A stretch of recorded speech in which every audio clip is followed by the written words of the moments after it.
The recent attacks in Orlando were horrifying affronts to humanity and the principles of democracy itself. And of course, everyone has something to say about it, and it's completely their right to do so, because whenever a tragedy of this scale occurs, everyone never wants this to happen again. However, I think some of these responses to this tragedy have been grotesquely inappropriate. In this video, I will highlight my views on the ways one can have an effective discussion or a reaction in regards to any tragedy of this magnitude without coming off like a terrible person.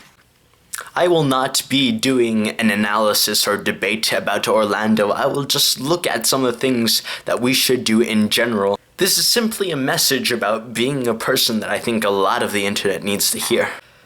Number 1. If whenever a tragedy occurs, your first instinctive response is, "Aha!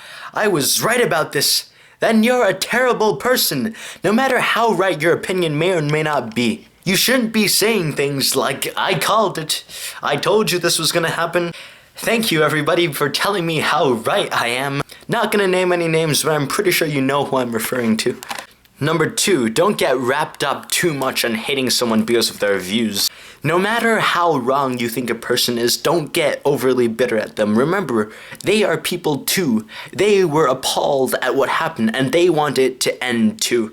The only difference between you and them is that you have different solutions to the problem. When something like this happens, we must unify and collectively strive to help or stop future tragedies. And this can only happen when we think along those lines.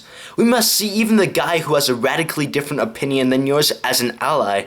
This way, we can effectively talk about through our problems, and maybe one day reach something that resembles an agreement. Number 3, be open-minded.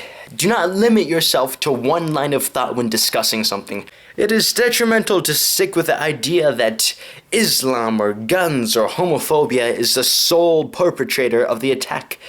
Realize that every issue is incredibly complex and multifaceted. It is fine for me to favor one possible cause over another after much research and critical thinking, but it would be close-minded of me to completely dismiss any of the other options without researching them, merely because it may contradict my political agenda. For example, even Bill O'Reilly, Mr. Conservative himself, admitted to Stephen Colbert that this may be a gun problem. He's not saying that the guns are the only perpetrator of the attack, or that it's even the main one. He's just considering it as a possible option. Number 4, educate yourself. Help out as much as you can. Take time to learn about the victims of the tragedy. Listen to the family members speak because they're important and deserve to be remembered. Furthermore, considering the victims really helps frame this to you in a right perspective, allowing you to move from the anger and vitriol of certain debates. You realize that this isn't just a debate about guns, homophobia, or Islam. 50 people died.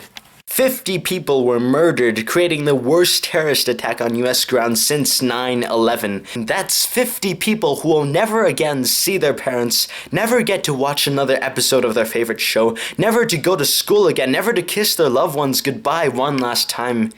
50 people whose lives were suddenly cut short. Please keep that in mind before you type another vicious comment attacking those who disagree with you. This isn't just about politics, religion, or even sexuality. This is about whether or not humanity can come together and resolve conflicts and make ourselves better.